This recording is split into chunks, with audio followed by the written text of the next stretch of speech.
Hello friends, my self CA याचना मुता बुरट। बेटा हम कर रहे थे जीएसटी का quick revision with the summary book. ठीक है, समरी बुक बेटा अवेलेबल है मेरी वेबसाइट icaleak.com में। डाउनलोड सेक्शन में चले जाओ, वहां पे आपको मिल जाएगी फ्री डाउनलोड में। फुल कोर्स किसी को चाहिए, ये हम रिवीजन कर रहे हैं बेटा, और ये समरी बुक है। ठीक है, यहाँ जो फुल कोर्स है वो भी अवेलेबल है वेबसाइट पे। जिसका आगे अटेम्प्ट है वो क्या कर सकता है बेटा, यहाँ पे फुल कोर्स एनरोल करना चाहिए उसे। Summary book is only for the revision purpose. और यहाँ पे अगर आपको कोई भी क्वेरी है तो आप इन नंबर पे कॉन्टैक्ट कर सकते हो, आपको यहाँ पे हेल्प मिल जाएगी।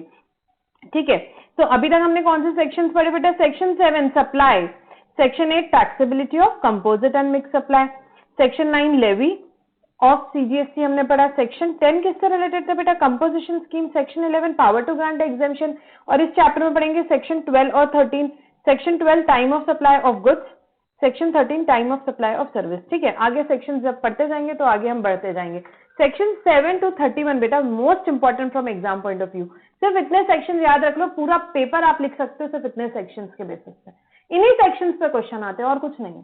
मेन पार्ट ये है। ठीक है, क्रक्स ये है। इसके अलावा ठीक है थोड़ी और चीजें हैं, but this is the main crux. ये सेक्शन बहुत इजी टू रिमेंबर होते हैं क्योंकि सीक्वेंस में हम पढ़ सकते हैं। जैसे कि हम रिवीजन लेक्चर मेन क्लास हमने ऐसे ही किए, चैप्टर्स के सीक्वेंस में हमने यहाँ पे सेक्शंस के सीक्वेंस में हमने चैप्टर अरेंज किए, तो हमको बहुत आराम से याद हो जाते हैं। ठीक है, तो आपको बिल्कुल एग्जाम में कोट करना है। जैसे सप्लाई के लिए कोई चीज आई तो आपको क्या लिखना है भाई? As per section 7 of CGST act 2017। ऐसा प्रॉपर प्रेजेंटेशन होना चाहिए। ठीक है, चलो अब हम स्टार्ट करेंगे chapter number 6 which is regarding what बेटा? Time of supply.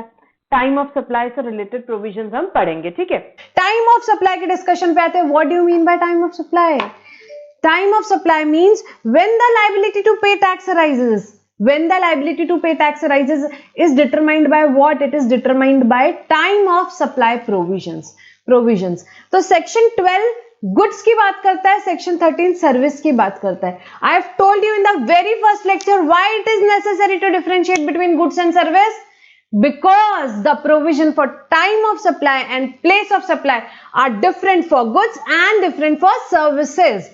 अभी time of supply section 12 time of supply of goods, section 13 time of supply of services. अब इसके कुछ सबसेक्शंस हैं, हम पढ़ेंगे इसको कैसे। Time of supply forward charge के केस में, रिवर्स चार्ज के केस में, वाउचर्स के केस में, रेसिड्यू केसेस में, ये सारे केसेस में हम अलग अलग टाइम ऑफ सप्लाई पढ़ेंगे। तो कुछ प्रोविजन सेक्शन 12 और 13 के जो हैं टाइम ऑफ सप्लाई के कॉमन है, कुछ डिफरेंट है, तो हम देखते जाते हैं। लाइन से फर्स्ट स्टार्ट करते हैं। यहाँ पे फर्स्ट है time of supply in case of goods. अब बेटा यहां पे बहुत इजी कर दिया। गुड्स के केस में सेक्शन 12 सबसेक्शन 2 की बात करता है। फॉरवर्ड चार्ज ऑफ गुड्स के केस में time of supply, forward charge of goods के केस में टाइम ऑफ सप्लाई क्या होगा? तो ma'am date of issue of invoice और last date on which is required to issue invoice under section 31। जो actual date of issue of invoice और last date of issue of invoice, what? Actual date of issue of invoice और last date of issue of invoice, whichever is earlier. Invoice से link किया है। आपको याद हो तो अपन ने क्लास में एक एक इनवॉइसिंग के प्रोविजन पढ़े थे, उसको लिंक करके टाइम ऑफ सप्लाई के साथ पूरे प्रोविजंस पढ़े थे। तो टाइम ऑफ सप्लाई का पूरा चैप्टर आपके इनवॉइस से लिंक्ड है। अब यहाँ पे एक नोटिफिकेशन आया, नोटिफिकेशन नंबर 66/2017। वो क्या बोलता है कि भाई गुड्स के केस में टाइम ऑफ सप्लाई हमेशा क्या होगा? Date of issue of invoice और last date of issue of invoice, date of issue of invoice और last date of issue of invoice. Payment को भाई इग्नोर करना है, उन्होंने क्लियरली बोल दिया। सो यहाँ पे in case of supply of goods by registered person excluding composition supplier, GST is to be paid on outward supply of goods और on the date of issue of invoice or the last date on which invoice ought to have been issued। तो यहाँ पे आपको payment को totally ignore करना है। मैंने यहाँ स्पेसिफिकली क्रॉस मार्क लगाया बेटा। गुड्स के केस में आपको यहाँ पे पेमेंट को इग्नोर करना है। नोटिफिकेशन बाय 66/2017 ने बोल दिया कि फॉरवर्ड चार्ज के केस में गुड्स के केस में टाइम ऑफ सप्लाई कैसे डिटरमाइन करना है? Date of issue of invoice और last date of issue of invoice ही लेना है। Then time of supply of services, time of supply of services क्या बोलता है? It is earliest of the following date, what? Date of issue of invoice by the supplier और date of receipt of the payment, अगर आपने invoice time पे issue करी है। अब जनरली इनवॉइस कब इशू करनी पड़ती है बेटा? सर्विस के केस में। जनरल केसेस की बात कर रहे हैं। जनरल केसेस में मैम करनी पड़ती है 30 डेज में, और बैंकिंग और फाइनेंशियल सेक्टर के केस में 45 डेज में। तो अगर आपने 30 डेज के अंदर इनवॉइस इशू कर दी तो टाइम ऑफ सप्लाई क्या होगा ma'am, date of issue of invoice और date of payment whichever is earlier. अब पेमेंट मतलब क्या, जिस दिन आपके बैंक में या बुक्स में, तो अर्लियर ऑफ दीज टू।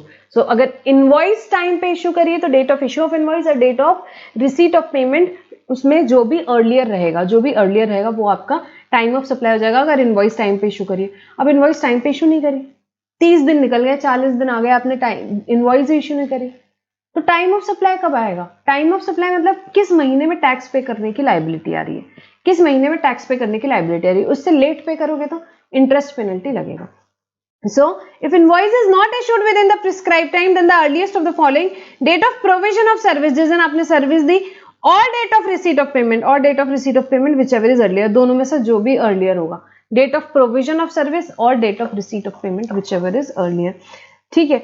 अब when the above events are unascertainable, ये ऊपर के इवेंट्स ascertainable नहीं है, मतलब unascertainable है, आप नहीं समझ पा रहे हो, उस केस में date on which the recipient shows the receipt of in his books of account, तो जिस दिन रेसिपिएंट ने अपने बुक्स में एंट्री करी, वो आपका टाइम ऑफ सप्लाई हो जाएगा। Suppliers receives up to 1000 in excess of amount indicated in the invoice. ये आपको समझा कब होगा ये, कि भाई जब आपने इनवॉइस भी इशू नहीं करी, ये ऊपर वाला पॉइंट, सी पॉइंट जो भी हम पढ़ रहे थे, जब आपने इनवॉइस भी इशू नहीं करी, पेमेंट भी आपको रिसीव नहीं हुआ है, यहाँ पे आपको पता ही नहीं कि सर्विस कब खत्म हुई, तो गवर्नमेंट ने बोला छोड़ो भाई, जिस दिन रिसिपिएंट की बुक्स में एंट्री कर रहे हो उसी को टाइम ऑफ सप्लाई कंसीडर कर सकते हैं। Then supplier receives up to 1000 in excess of amount received indicated in invoice. जैसे कि फॉर एग्जांपल 1550 रुपीज का मेरा यहाँ पे बिल हुआ था, बट क्या हुआ, आपने मेरे को 1600 रुपीज दे दिए, राउंड फिगर में कर दिया। मेरा वोडाफोन का बिल आ गया फॉर एग्जांपल 1550 रुपए का, मैंने 1600 का पेमेंट करके रख दिया, मैंने 50 रुपए का एक्सेस पेमेंट किया, यस, तो गवर्नमेंट ने बोला कि ठीक है 1000 रुपए के एक्सेस पेमेंट तक के ऑप्शन है सप्लायर के पास कि उसका टाइम ऑफ सप्लाई जब उसका इनवॉइस इशू करेगा वो एडिशनल 50 रुपए का तब ले सकता है। इसके लिए उसको एडवांस पे, रिसीट ऑफ पेमेंट पे करने की जरूरत नहीं है। ठीक है। अब बेटा एक चीज समझो, ये वाले सेक्शन 12 सबसेक्शन 2 और 13(2) में एक ड्राफ्टिंग एरर था, यहाँ पे जो सेक्शन 31 को रेफरेंस दे रहा है, ये क्या करता था, 31 सबसेक्शन 1 को रेफर करता था, time of supply of goods, जो नॉर्मल गुड्स होते थे उनके केस में, और सर्विस के केस में भी date of issue of invoice जो यहाँ पे वो करता था, वो किसको करता था, ये 31 सबसेक्शन 2 को रेफर करता था। तो इसके लिए यहाँ से ये सबसेक्शन 1 और 2 को ओमिट किया गया, इनका रेफरेंस ये देखो, मैं आपको बताती हूँ, ये जो एक्चुअल प्रोविजन है यहाँ पे 31 सबसेक्शन 1 हुआ करता था, तो सबसेक्शन 1 को यहाँ पे गवर्नमेंट ने हटा दिया, ओमिट कर दिया, एंड सेक्शन 13 सबसेक्शन 2 में भी यही होता था। यहाँ पे ये सेक्शन 13 सबसेक्शन 2 में भी 31(2) का रेफरेंस था, तो वो सबसेक्शन का रेफरेंस हटा दिया। कुछ भी नहीं है, वो आपके एग्जाम के हिसाब से इतना रेलेवेंट नहीं है, वो सिर्फ ड्राफ्टिंग एरर था। पहले क्या होता था, क्योंकि 31(1) की बात कर रहे हैं, तो 31(1) नॉर्मल गुड्स के लिए बात करता था, 31(2) नॉर्मल सर्विसेज की बात करता था, तो फिर भाई ऐसा होता था कंटिन्यूस सप्लाई ऑफ गुड्स और सर्विस के केस में क्या लगेगा, क्योंकि यहाँ पे तो ये रेफर 31(1) और 2 को कर रहा है, तो ये ड्राफ्टिंग एरर था, तो गवर्नमेंट ने वो हटा दी। नाउ आपको एग्जाम के लिए क्या याद रखना, इन case of goods, any goods, कोई भी गुड्स हो ना भाई, चाहे वो यहाँ पे कंटिन्यूस सप्लाई ऑफ गुड्स हो, नॉर्मल गुड्स हो, यहाँ पे टाइम ऑफ सप्लाई का प्रोविजन क्या रहेगा गुड्स के केस में, इशू ऑफ इनवॉइस और लास्ट डेट ऑफ इनवॉइस। और सर्विस के केस में भी, चाहे वो नॉर्मल सर्विस हो, चाहे कंटिन्यूस सप्लाई सर्विस हो, कोई भी सर्विस हो, उस पर प्रोविजंस कौन से लगेंगे, यही वाले सेम जो हमने अभी डिस्कस किए, वो सारे केसेस में लगेंगे।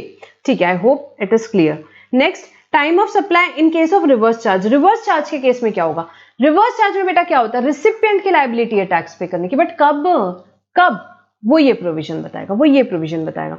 सो गुड्स के केस में क्या होगा, गुड्स के केस में रिसिपिएंट ने, फॉर एग्जांपल के साथ समझते हैं, कैशव नट्स आए, मैंने एग्रीकल्चरलिस्ट से खरीदे, मैंने रिसिपिएंट हूं, मुझे टैक्स पे करने की लायबिलिटी, बट कब so date of receipt of goods, जिस दिन मेरे पास कैशव नट आए, या date of payment as enter in the books of account of the recipient, और date on which payment is debited to the bank account whichever is earlier, या date of payment जिस दिन मैंने उसको payment किया, या 31 days from the date of issue of invoice. वो agriculturist ने, फार्मर ने जिस दिन इनवॉइस इश्यू की उसके बाद 31 डेज तक उसकी इनवॉइस वो बनाएगा, भेजेगा, तो गवर्नमेंट ने टाइम दे दिया 31 डेज।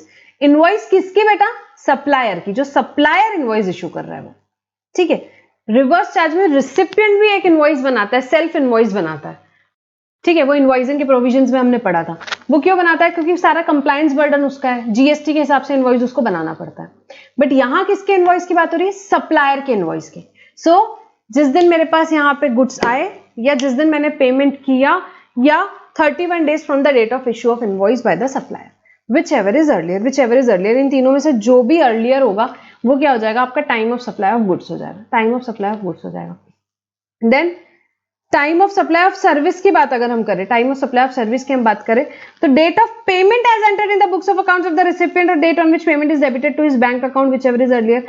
जिस दिन आप पेमेंट एक्चुअली कर रहे हो आपकी बुक्स में या रिसिपिएंट की यहाँ पे जो आपकी बुक्स में यहाँ पे अगर जो भी डेबिट हो रहा है या आप जब पेमेंट कर रहे हो बैंक में, व्हिचएवर इज अर्लियर, या 61 days from the date of issue of invoice by the supplier. जैसे कि फॉर एग्जांपल आपने जीटीए की सर्विस ली, जीटीए की सर्विस की, तो जिस दिन आप या तो पेमेंट कर रहे हो या जिस दिन जीटीए इनवॉइस दे रहा है उसके 61 डे जो रहेगा उस दिन यहाँ पे क्या हो जाएगा? आपका टाइम ऑफ सप्लाई होगा, टाइम ऑफ सप्लाई होगा। बेटा यहाँ पे date of receipt of service क्यों नहीं लिखी? क्योंकि सर्विस दिखती नहीं है कि आ रही, गुड्स तो दिखता है कि आ रहा है, गुड्स तो दिखता है कि आ रहा है। तो रिवर्स चार्ज के केस में, गुड्स के केस में क्या है? गुड्स आ रहा है जिस दिन रिसीट ऑफ गुड्स या पेमेंट या 31 day from the date of issue of invoice, 31वें दिन, ये तीनों में से जो भी रहेगा टाइम ऑफ सप्लाई हो जाएगा। एग्जाम में डेट्स दी रहेगी, आपने कैलकुलेट कर लेना है ये फॉर्मूले में डाल के। सर्विस के केस में क्या है? 13 सबसेक्शन 3 सर्विस की बात करता है जिस दिन डेट ऑफ पेमेंट हुआ या 61 days from the date of entry in the date of issue of invoice, whichever is earlier.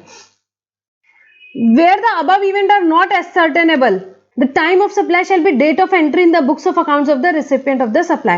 तो जब ये ऊपर के इवेंट्स नहीं मिल रहे कि भाई अब वो मेरे को पता ही नहीं चल रहा है कि गुड्स कब आए, मैंने पेमेंट भी कैश में कर दिया, सप्लायर ने इनवॉइस भी नहीं बनाया, अब ये कुछ भी डेटा नहीं मिल रहा है, तो उस केस में क्या करना है? तो उस केस में गवर्नमेंट ने बोला कि ठीक है, जिस दिन आपके पास गुड्स आए आपने अपनी बुक्स में तो एंट्री की होगी, वो दिन का दिन ले लो, then import of services from an associated enterprise, date of entry in the books of accounts of the recipient or the date of payment whichever is earlier। अब इसका मतलब क्या हुआ बेटा? इसका मतलब हुआ कि मैंने इंपोर्ट करी सर्विस, किससे इंपोर्ट करी मैम? एसोसिएटेड एंटरप्राइजेस से करी, एसोसिएटेड एंटरप्राइजेस है मेरी कोई, उससे मैंने इंपोर्ट करी सर्विस। इंपोर्ट के केस में आरसीएम का क्या प्रोविजन है? जो इंडिया यहाँ पे इंपोर्टर है वो टैक्स पे करेगा, वो आरसीएम में टैक्स पे कर रहा है, तो कब टैक्स कभी पे करना है? तो उस केस में date of entry in the books account of the recipient, यहाँ रिसिपिएंट की बुक्स में जब एंट्री हो रही है या जो डेट ऑफ पेमेंट है, व्हिचएवर इज अर्लियर क्या हो जाएगा? आपका यहाँ पे टाइम ऑफ सप्लाई हो जाएगा, ठीक है। इसमें एक तो सर्विस की बात हो रही है, इसमें ये 61 डेज नहीं अप्लाई होंगे ऊपर वाले, आपकी बुक्स की एंट्री डेट या पेमेंट व्हिचएवर इज अर्लियर लिया जाएगा, क्योंकि ऑब्वियसली बाहर वाले का कहाँ गवर्नमेंट दिमाग लगाएगी, इसलिए गवर्नमेंट ने यही वाले की बुक्स ऑफ अकाउंट्स के हिसाब से बोल दिया। Then time of supply of vouchers exchangeable for goods और सर्विस। वाउचर्स के केस में अब ये देखो, ये एकदम न्यू कंसेप्ट है, ठीक है, जीएसटी में लेकर आए, पहले ऐसा कोई कंसेप्ट इतना नहीं होता था। तो गवर्नमेंट ने क्या बोला? गवर्नमेंट ने बोला कि भाई आजकल बहुत ही वाउचर्स दे रही है, मेट्रो वाले ने वाउचर्स दे दिया, शॉपर स्टॉप वाला वाउचर्स दे रहा है, यहाँ पे मॉल्स में आप जाते हो बहुत सारे वाउचर्स मिलते हैं। तो इस केस में टाइम ऑफ सप्लाई कैसे डिटरमाइन करना? तो गवर्नमेंट ने यहाँ बोल दिया कि अगर आपकी सप्लाई गुड्स की या सर्विस की आइडेंटिफाइबल है, मतलब जिस दिन आपको वाउचर इशू किया उसी दिन आपको पता है कि इस वाउचर के अगेंस्ट क्या लेने वाला है सामने वाला, तो वो आइडेंटिफाइबल हो गई और उसका टाइम ऑफ सप्लाई आ जाएगा जिस दिन मैंने इशू किया वाउचर। और अगर आपको नहीं पता, it is not identifiable, then date of redemption of voucher. Now what does it mean? So अभी हम एग्जांपल से समझते हैं इसको। अगर फॉर एग्जांपल आपको शॉपर स्टॉप वाले ने एक वाउचर दिया, एक वाउचर आपको मेट्रो शूज वाले ने दिया, पहले मेट्रो शूज वाला लेते हैं। मेट्रो शूज वाले ने आज आपको 31 मई को एक वाउचर दिया और आपको बोला कि ठीक है, इसके अगेंस्ट आप शूज खरीद सकते हो आगे के 6 महीने में कभी भी। Is the supply identifiable? Yes, shoes ही लेने वाले। तो उस केस में टाइम ऑफ सप्लाई हो जाएगा date of issue of voucher, मतलब 31 मई हो जाएगा आपका टाइम ऑफ सप्लाई। मई का टैक्स कब तक पे करते हो बेटा? 20 जून तक के 3B के साथ पे कर देना। देन यहां पे अदर केसेस मतलब कि शॉपर स्टॉप का एग्जांपल लेते हैं। आपको शॉपर स्टॉप वाले ने वाउचर दिया, क्या बोला आपके वाउचर में? आपको बोला कि ठीक है आप ना टैक्स कभी पे करोगे, यहाँ पे आप यहाँ सॉरी टैक्स नहीं, यहाँ पे आपको शॉपर स्टॉप वाले ने वाउचर दिया, आपको उसने बोला कि आप इसमें से कुछ भी खरीद सकते हो। क्या? आप इससे शूज खरीद सकते हो, आप इससे परफ्यूम खरीद सकते हो, आप इससे गारमेंट्स खरीद सकते हो, आपके जो मर्जी चाहे आप वो खरीद सकते हो, जो मर्जी चाहे वो खरीद सकते हो। तो ये तो बहुत बढ़िया वाउचर मिल गया आपको। मतलब is the supply identifiable? No, it is not identifiable. Then in that case redemption of voucher, मतलब कि जो वाउचर आपको मिला है जब आप रिडीम करोगे उस दिन शॉपर स्टॉप की लाइबिलिटी आएगी उस पर टैक्स पे करने की। फॉर एग्जांपल 31 मई को आपको शॉपर स्टॉप ने वाउचर दिया, आप रिडीम करने गए अक्टूबर, 15 अक्टूबर को आपने वो वाउचर रिडीम किया, तो 15 अक्टूबर को वो जो वाउचर है वो उसका टाइम ऑफ सप्लाई आएगा और शॉपर स्टॉप को टाइम ऑफ सप्लाई की लाइबिलिटी कब आ जाएगी? अक्टूबर मंथ में। पेमेंट कब करेगा? 20 नवंबर। सो ये हो गया वाउचर्स का डिस्कशन।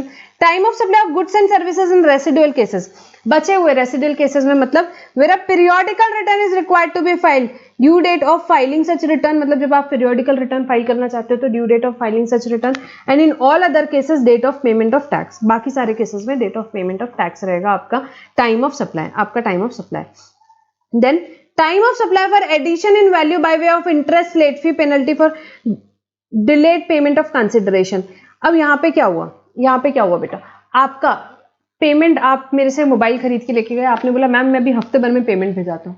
मैंने बोला ठीक है आप हफ्ते भर में पेमेंट भिजा देना, बट अगर आपका 1 वीक से लेट हुआ तो आपको 500 रुपीज का मैं यहाँ पे पेनल्टी लगाऊंगी। आपने बोला बिल्कुल लगा दीजिए, मैं पक्का अभी भेजता हूँ हफ्ते भर में पेमेंट। आप घर गए, आप भूल गए, फिर आपने मुझे 15-20 दिन बाद पेमेंट भिजवाया, मैंने उसमें 500 रुपीज आपने मेरे को डिले पेमेंट चार्जेस भी भिजवाए, तो उसका टाइम ऑफ सप्लाई 500 रुपए का कब आएगा? तो जिस दिन वो पेमेंट रिसीव हो, जिस दिन मैंने सप्लाई किया था, क्या उस दिन मुझे पता था कि आपको मैं 500 रुपए की पेनल्टी लगाऊंगी? नहीं, तो उस दिन उसका टाइम ऑफ सप्लाई कैसे आ सकता है? इसलिए गवर्नमेंट ने क्लियर किया कि जो डिलेड पेमेंट ऑफ कंसिडरेशन के लिए इंटरेस्ट लगे, पेनल्टी लगे, लेट फीस लगे, उसका टाइम ऑफ सप्लाई कब आता है? जब वो पैसा आएगा। Where the supplier receive such addition in value, ठीक है। तो ये हमने सेक्शन 12 और 13 पढ़ा, फॉरवर्ड चार्ज में, रिवर्स चार्ज में, वाउचर्स में, रेसिडरी केसेस में और इंटरेस्ट लेट फी पेनल्टी के केस में।